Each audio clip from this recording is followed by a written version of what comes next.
আমরা এত ঘৃণ্য হয়ে গেলাম, আমরা কি এত নিচু হয়ে গেলাম যে আমাদের কাছে আপনি হাত দিয়ে নিতে আপনার ঘৃণা লাগছে? অন্তর্বর্তীকালীন সরকার নিজেই একটি দল গঠন করছেন বলে আমরা বুঝতে পারছি। সরকারের থেকে তারা মন্ত্রী হয়ে তারা দল গঠন করার চেষ্টা করছেন। দেশের অর্ধেক লোককে আপনি নির্বাচনী প্রসেসের বাইরে রাখলেন, আপনি রাষ্ট্রের সমস্ত কর্মকাণ্ড থেকে বাইরে রাখলেন। তারা কি বসে বসে আঙ্গুল চুষবে? প্রধান উপদেষ্টা জাতীয় ঐক্যের একটা ডাক দিয়েছিলেন। ওনার এই মিটিং থেকে উনি যখন ডাক দিয়েছেন এবং ডাক দিয়ে যে মিটিংটা করেছেন, তাতে করে আমার কনক্লুশন হলো জাতীয় ঐক্যের নামে উনি জাতীয় অনৈক্যের সূচনা করেছেন বলে আমরা আশঙ্কা করছি। আপনার প্রায়োরিটি তো আমরা দেখতে পাচ্ছি ভিন্ন জায়গায়। প্রায়োরিটি হলো এদের কে হত্যা করছে সেই হত্যাকারীদের প্রতিশোধ নিতে হবে, প্রতিশোধ নিতে হবে। এবং প্রতিশোধ নিতে গিয়ে প্রতিশোধ নিতে চান, বিচার ব্যবস্থা করতে চান, আমাকে সঙ্গে একটি বিচার তো করতেই পারেন, অপরাধ করলে বিচার করতে হবে। একটা হত্যাকাণ্ডে লক্ষ লক্ষ হাজার হাজার লক্ষ লক্ষ মানুষকে জড়িত করা হচ্ছে এবং সেখানে জড়িত করে তাদেরকে বিভিন্নভাবে, এবং সেটাকে সবচেয়ে বড় এফেক্ট আসছে আপনার প্রশাসনের মধ্যে। আজকে আপনার আইন শৃঙ্খলা রক্ষাকারী বাহিনী, প্রশাসন, জুডিশিয়ারি এটাতে গিয়ে যখন এখানে ধাক্কা দিয়েছেন, বিভিন্নভাবে তাদেরকে মামলা মোকদ্দমার মধ্যে ফেলেছেন, তাদেরকে বের করে দিয়েছেন, তাদেরকে বিভিন্নভাবে ডিমোশন দিয়েছেন, তাদের জায়গায় হ্যারাসমেন্ট করছেন, তারা ডিমোরালাইজ হয়ে গেছে। এই মানুষগুলি ছিল আপনার শক্তির উৎস। এটা করতে গিয়ে আপনার প্রায়োরিটি চেঞ্জ করতে গিয়ে আপনি জাতীয় ঐক্য নষ্ট করার কথা পরে আসছি। আপনি প্রথমে করছেন আপনার হাত, শক্তিশালী হাতকে আপনি নুলো করে দিয়েছেন। আপনার একটা কেয়ারটেকার সরকার, ইন্টারিম গভর্নমেন্টের শক্তি থাকে কোথায়? তার শক্তি থাকে তার পুলিশের কাছে, তার শক্তি থাকে তার ডিসিএসপির কাছে, তার শক্তি থাকে তাদের বিজনেসম্যান কমিউনিটি, সমস্ত বুদ্ধিজীবী, তারা তাকে সমর্থন দেয়। একটি কেয়ারটেকার সরকার সবসময় সাকসেসফুল হয়েছে, কেননা তারা সকলের সমর্থন করছে, সকলে তাদের জন্য কাজ করছে। আপনাদের তো পাওয়ার বেস ছিল এই পুলিশ বাহিনী, আপনাদের পাওয়ার বেস হওয়ার কথা ছিল এই প্রশাসন, আপনাদের পাওয়ার বেস হওয়ার কথা ছিল জুডিশিয়ারি অ্যান্ড আদার থিংস। আপনাকে সাপোর্ট দেবে সমস্ত বিজনেসম্যান কমিউনিটি, প্রফেশনাল বডিজ, এগুলো থাকবে। তারপরে আসবে রাজনৈতিক দল, তখন তো আপনার হাতে সফল থাকবে, আপনি যা করতে চাইবেন তাই করতে পারবেন। যে মুহূর্তে আপনি আঘাত দিয়েছেন ওদেরকে, আর একটা কথা বলি, আমাদের শরীয় আইনের একটা নিয়ম আছে, সেটা হলো মানুষকে বিচার করবা তার নিয়ত দেখে, তার কাজ দেখে নয়। একটা পুলিশের প্রশাসনের চাকরি করে আমাদের মিডল ক্লাস লোক বা মধ্যবিত্ত বা গরিব শ্রেণীর লোক বা নিম্ন মধ্যবিত্ত, তারা চাকরি করে, তাদের বউ ছেলে পেলে, শ্বশুর শাশুড়ি, তাদের মা বাবাকে তাদের অনেক সময় সাপোর্ট করতে হয়, অনেক গরিব মানুষকে আত্মীয়কে সাপোর্ট করতে হয়। তারা চাকরিটা দরকার, তারা যে গভর্নমেন্ট থাকবে তাকে সাপোর্ট করবে। তারা শেখ হাসিনাকে সাপোর্ট করেছে, সে চাকরি বাঁচানোর জন্য অনেক সময় করছে, ইচ্ছা করে শেখ হাসিনা অপকর্মের মধ্যে তারা জড়িত হয়েছে, এটা নাও হতে পারে। তো আপনি সবাইকে ঢালাওভাবে সবাইকে ধরে নিলেন এবং সবাইকে আপনি শত্রু বানালেন, অনেক লোককে বাদ দিলেন, এবং তারপরে আপনি পাওয়ার বেজের জন্য ওই লোকগুলিকে ফিল আপ করার যে পরিস্থিতি পরিবেশ হলো, দুটি প্রধান রাজনৈতিক দল ঝটঝট করে ওখানে আপনি তাদেরকে চাইলেন, তারা ঢুকিয়ে দিল। জুডিশিয়ারি এবং পুলিশ এবং অ্যাডমিনিস্ট্রেশন দলীয়করণ হয়ে গেল। এখন একদিকে ডিমোরালাইজড, একদিকে দলীয়করণ।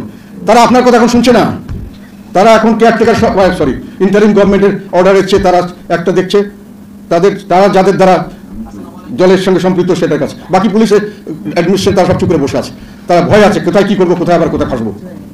সেই অ্যাডমিনিস্ট্রেশন নিয়ে আপনি কিভাবে এফেক্টিভ কন্ট্রোল করবেন, আপনার প্রায়োরিটি চেঞ্জ করে কিভাবে আপনি সামনে নির্বাচন করবেন, কিভাবে আপনি এইগুলি করবেন, আপনার সংস্কার করবেন, রাষ্ট্র সংস্কার করবেন। আপনার প্রায়োরিটি যখন চেঞ্জ করে ফেলেছেন, এখন অনেকটা ক্ষেত্রে আমার মনে হয়, এটা আমার ধারণা, বলতে পারো, আমি অনেক ক্ষুদ্র মানুষ, তারা অনেক জ্ঞানীগুণী মানুষ, তারা জিম্মি হয়ে গেছে।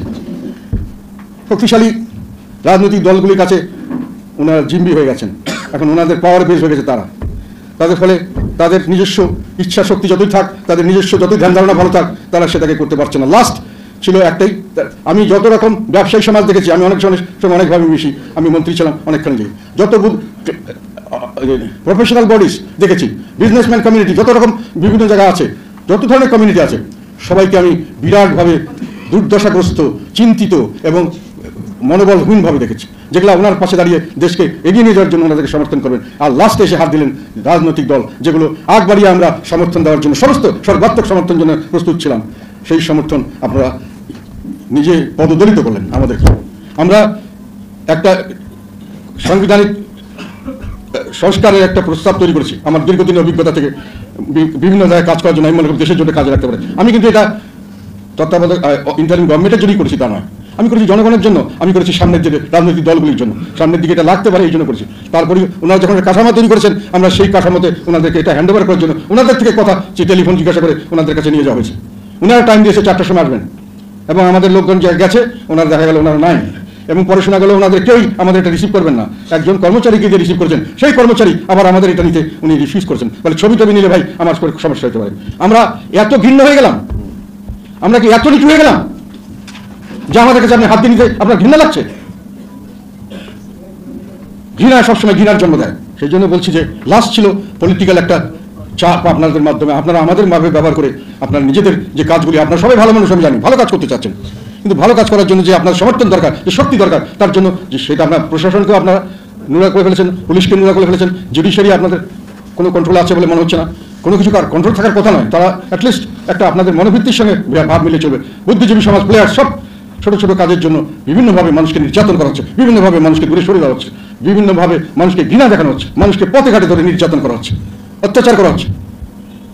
এইভাবে করে আপনারা জাতীয় ঐক্য করবেন, এইভাবে করে আপনারা আপনার রাষ্ট্র সংস্কার করবেন, নির্বাচন করবেন। এখন নির্বাচনে যদি আপনার সময় সব কিছু বাদ দিলাম, নির্বাচনে প্রথম কথা হলো অন্তর্বর্তীকালীন সরকার নিজেই একটি দল গঠন করছেন বলে আমরা বুঝতে পারছি। সরকারের থেকে তারা মন্ত্রী হয়ে তারা দল গঠন করার চেষ্টা করছেন।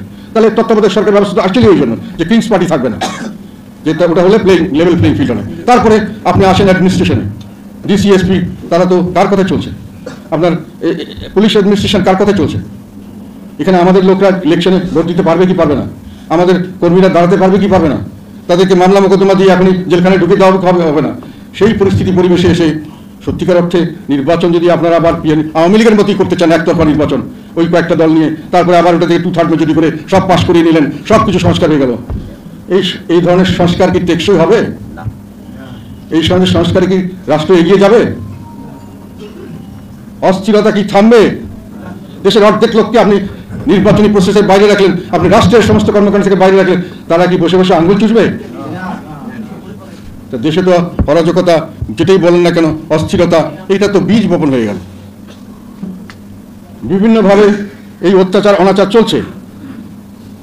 এখন আমাদের নেতাকর্মীদেরকে এইভাবে দেশের মানুষের অধিকার আদায়ের জন্য সামনের দিকে সংগ্রাম করতে হবে। আমরা চাই যে সকল মানুষ, এখানে যদি নির্বাচন হয় সকলের পার্টিসিপেশন দরকার আছে। আপনি যতই বলেন আর না বলেন, ওই একতরফা নির্বাচন করে শেখ হাসিনার দেশে একটা হাস্যকর নির্বাচন করেছিলেন, যার জন্যই তাকে এত আমরা হেয় মনে করেছি, যার জন্যই তাকে এত নিন্দা। এখন আবার আপনারা সেই একই জিনিস করবেন, সেইভাবেই করতে চাচ্ছেন। This is very unfortunate.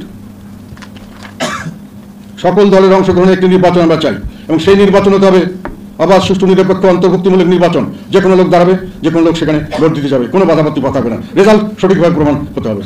সেই নির্বাচনের আমরা দাবি করি। পরবর্তীকালে রাষ্ট্র সংস্কারের জন্য পার্লামেন্ট বসবে, সেখানে আমরা সংস্কার, আপনি প্রস্তাব যদি দিতে পারেন, আমরা প্রস্তাব নিয়ে আসবো, এবং যেটা জনগণ গ্রহণ করবে সেভাবেই চালু থাকবে, সেইভাবে আমরা দেশকে এগিয়ে নিয়ে